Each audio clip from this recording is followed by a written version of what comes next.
Halo guys, di video kali ini saya akan bahas mengenai smartwatch dari Advan lagi dengan model Advan S1, yaitu mengenai alasan kenapa kok banyak orang yang tertarik atau mungkin membeli smartwatch dengan model yang satu ini ya.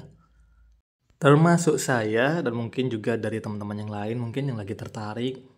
Saya akan coba untuk jelaskan sedikit kenapa kok bisa atau mungkin banyak ya teman-teman yang tertarik dengan smartwatch dari brand Advan dengan model Advan S1. Yang pertama karena harganya yang murah. Jadi untuk harga dari smartwatch ini tuh cukup terjangkau. Saya beli dengan harga di kisaran Rp145.000. Saya belinya pakai voucher teman-teman. Jadi untuk harga normalnya sih dijual dengan harga di kisaran Rp195.000. Tapi saya dapat voucher dan dapat harga di Rp145.000. Jadi ya untuk harganya ini beneran cukup terjangkau.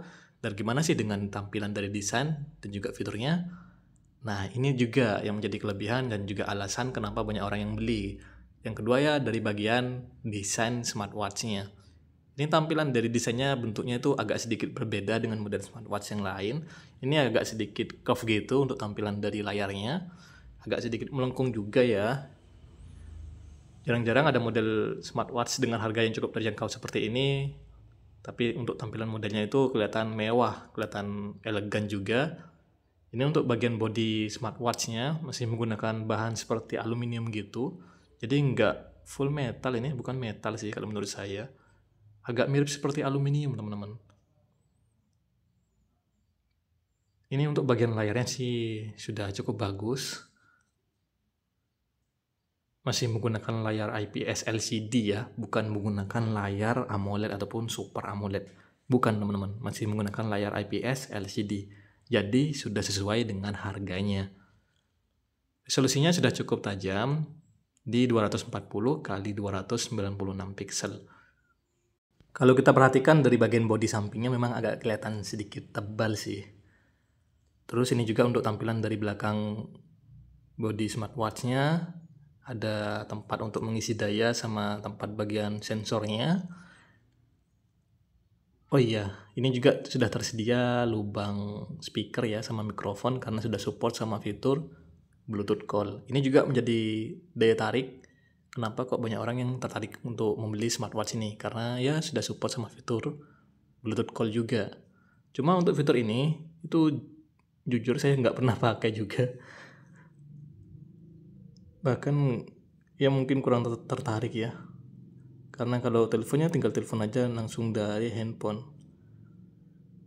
Keunikan lainnya ada di bagian tombolnya. Ini bisa kita putar-putar seperti ini untuk ganti ketampilan pilihan watchface yang lain. Tidak hanya di bagian watchface, kita juga bisa putar untuk bagian tombol sampingnya itu saat masuk ke bagian menu utamanya. Selain itu, untuk fitur-fitur yang menarik di smartwatch ini tuh ada di bagian fitur-fitur kesehatannya, yang dimana ini sudah cukup lengkap, mulai dari fitur sleep monitoring, ada juga fitur heart rate monitoring, terus juga uniknya di smartwatch ini sudah ada fitur blood pressure, atau fitur untuk mengukur tekanan darah, yang mungkin fitur ini pun masih jarang ada di model-model smartwatch lain dengan harga yang hampir sama ya. Itu jarang ada teman-teman. Tapi di smartwatch ini sudah ada kok. Terus juga sudah tersedia fitur monitoring tingkat stres sama fitur untuk mengukur kadar oksigen dalam darah. Cuma untuk fitur kesehatannya ini saya tidak mengatakan ya untuk hasil dari fitur-fitur kesehatannya ini sudah sangat akurat atau mungkin sudah akurat karena ini bukan perangkat alat medis. Tapi ya tetap bisa teman-teman gunakan kok untuk sekedar memantau kesehatan tubuh kalian seperti itu ya. Tapi untuk hasilnya ini saya tidak mengatakan kalau sudah akurat karena ini bukan perangkat alat medis. Selain itu, kenapa kok banyak orang yang tertarik? Mungkin dari bagian fitur pendukungnya. Ini sudah cukup lengkap. Ada fitur stopwatch, fitur timer, terus juga ada fitur alarm, fitur kontrol musik. Sudah cukup lengkap untuk di kelas harganya. Kalau untuk mode olahraganya tampilannya seperti ini, sudah ada banyak ya untuk pilihan dari mode olahraganya. Ada sekitar 123 mode olahraga yang bisa teman-teman gunakan. Jadi mau kalian cari mode olahraga yang kalian suka pun pasti tersedia di smartwatch ini. Mulai dari olahraga bela diri atau mungkin berenang, jogging, badminton, bersepeda, hiking, pasti ada teman-teman, dan pasti tersedia di smartwatch Advan S1-nya.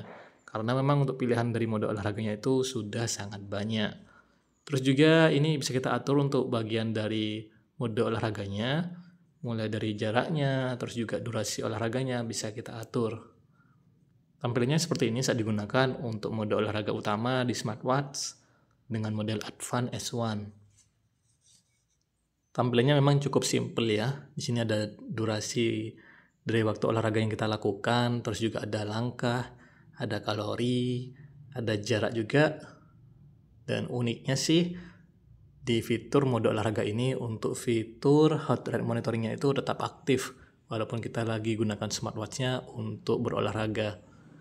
Jadi dengan aktifnya fitur heart rate monitoring ini tentunya bisa juga untuk memantau biar kita itu tidak melakukan latihan yang terlalu berlebihan, seperti itu ya. Dan alasan lainnya kenapa banyak orang yang tertarik mungkin karena fitur dari smartwatch ini yaitu fitur waterproof IP68, yang dimana smartwatch model Advan S1 ini sudah tahan air, terus juga bisa dibawa rendam atau mungkin dibawa renang ya sampai kedalaman 2 meter selama 30 menit. Nah, biar lebih yakin lagi nih saya coba untuk rendam saja ke dalam air. Tapi ini nggak sampai 2 meter ya. Ini cuma kita nyontohkan saja, kita coba rendam biar teman-teman tuh percaya terus juga yakin juga ya. Pas awal-awal saya coba untuk rendam sih ini agak sedikit khawatir karena ini kan sudah support sama fitur Bluetooth call. Takutnya nanti airnya tuh bakal masuk ke bagian lubang speaker sama mikrofonnya. Nah, karena saya juga penasaran, jadi ya mau nggak mau ya yakin aja untuk coba rendam ke dalam air, dan ternyata kondisi smartwatch-nya pun masih aman-aman saja, tidak mengalami kerusakan mesin ataupun error. Mantap sih. Untuk baterainya dibilang awet sih nggak juga. Untuk kapasitas baterainya cukup besar kok, di 300 mAh. Cuma kalau kita lagi pairing atau terhubung dengan smartphone kita tuh saya rasa agak sedikit cepat berkurang untuk baterainya. Saya nggak tahu ya, apa mungkin karena saya sudah terbiasa menggunakan model-model smartwatch yang lain yang baterainya itu lebih awet, lebih besar juga. Saya juga kurang tahu. Kalau untuk chargernya masih menggunakan charger magnetik yang menggunakan 2 pin. Tapi dari klaim tokonya sih smartwatch ini mampu bertahan sampai 1 minggu dalam pemakaian normal. Cuma saya pribadi belum pernah coba pakai sampai selama itu karena ini juga baru pertama kali beli dan coba smartwatchnya. Ya mungkin nanti ya ada di antara teman-teman yang pernah sudah pakai lebih dari 1 minggu, gimana nih untuk keawetan dari baterainya, nanti bisa ramaikan di kolom komentar ya. Atau mungkin kesan dan juga pengalaman kalian selama menggunakan smartwatchnya nanti tulis aja dan ramaikan di kolom komentar. Ini kondisinya masih menyala, sudah saya coba untuk rendam. Dan keunikan berikutnya ada di bagian fitur terima notifikasinya. Smartwatch ini sudah bisa terima notifikasi langsung yang ada di smartphone kalian. Contohnya seperti ini. Saya coba untuk mengirimkan beberapa pesan langsung dari aplikasi WhatsApp ya. Dan saat masuk ke handphone saya pun ini juga masuk ke smartwatch-nya. Untuk tampilan teksnya ini sudah bagus, sudah jelas juga. Cuma mungkin dari segi kerapiannya nih memang masih kelihatan kurang rapi ya. Mungkin nanti kedepannya kalau rilis model baru pun bisa lebih rapi lagi untuk fitur terima notifikasinya. Biar lebih nyaman saat kita melihat notif yang masuk ke smartwatch-nya, seperti itu.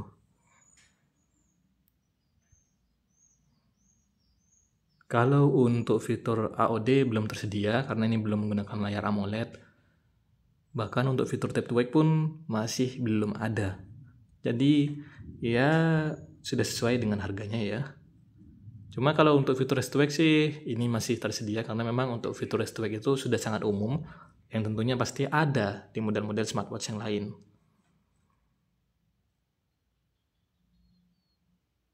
Ini ya, airnya sampai masuk ke bagian lubang speakernya. Terus saya juga suka dengan tampilan dari UI-nya. Ini agak sedikit berbeda, agak sedikit unik.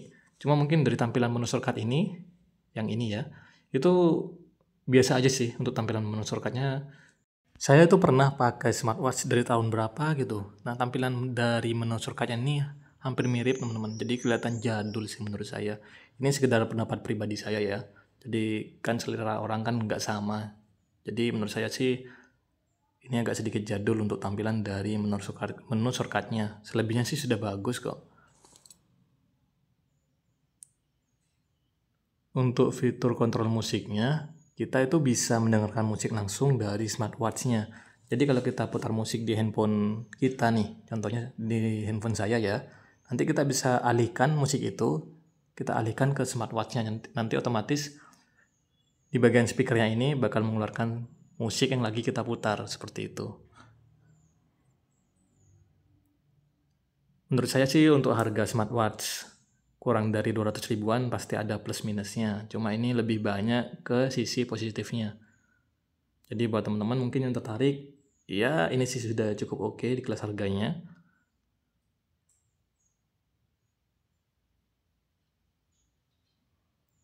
Untuk bagian brightness-nya ini masih manual ya. Jadi kalau kita lagi ada di luar ruangan seperti ini, harus kita atur untuk bagian brightness-nya. Untuk respon dari fitur restock-nya masih ada sedikit delay, agak sedikit lambat gitu untuk menyalanya saat kita menggunakan fitur restock-nya. Itu ya, responnya tuh agak sedikit lambat dari fitur restock-nya. Ya mungkin segitu saja untuk alasan kenapa kok banyak orang yang tertarik atau mungkin membeli smartwatch dengan model Advan S1 ini ya. So buat teman-teman semua jangan lupa bantu subscribe-nya, bantu like juga dan namakan di kolom komentar. Jika ada yang keliru atau mungkin kurang jelas, mohon maaf ya. Sampai ketemu di video yang lain buat semuanya. Thank you dan bye-bye.